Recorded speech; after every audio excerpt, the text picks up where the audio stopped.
ગુજરાતી ન્યૂઝમાં આપનું સ્વાગત છે। વિધાનસભાના અધ્યક્ષ શંકરભાઈ ચૌધરીની અધ્યક્ષતામાં ગંગાપુરા ખાતે ઉત્તર બુનિયાદી વિદ્યાલયનો સુવર્ણ જયંતિ સમારોહ યોજાયો।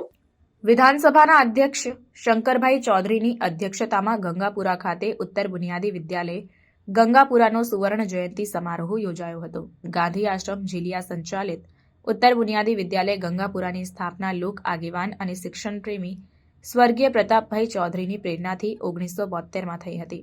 આ વિદ્યાલયની શિક્ષણ સાધનાને 51 વર્ષ પૂર્ણ થયાના અવસરે સુવર્ણ જયંતિ મહોત્સવની ગૌરવપૂર્ણ ઉજવણી કરવામાં આવી હતી।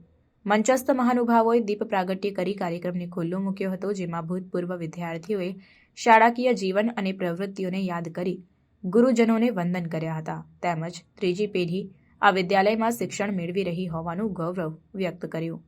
આ પ્રસંગે ગાંધી આશ્રમ ઝીલિયાના સંચાલક પદ્મશ્રી માલજીભાઈ દેસાઈ, ચાણસ્માના ધારાસભ્ય દિનેશજી ઠાકોર, દૂધસાગર ડેરીના ચેરમેન અશોકભાઈ ચૌધરી, જિલ્લા શિક્ષણાધિકારી અશોકભાઈ ચૌધરી, શેઠ હરિભાઈ ચૌધરી, અગ્રણી ઉદ્યોગપતિ અભુભાઈ દેસાઈ, દાદા દશરથભાઈ ચૌધરી, રમીલાબેન દેસાઈ, એપીએમસી ડીસાના ચેરમેન ગુવાભાઈ દેસાઈ, ભૂતપૂર્વ વિદ્યાર્થીઓ, વાલીઓ, સામાજિક આગેવાનો સહિત ગંગાપુરા, કમલપુરા, હરદેસણ, આંબલીપુરા, સીતાપુરા, બોદલા અને મોટપના ગ્રામજનો મોટી સંખ્યામાં ઉપસ્થિત રહ્યા હતા।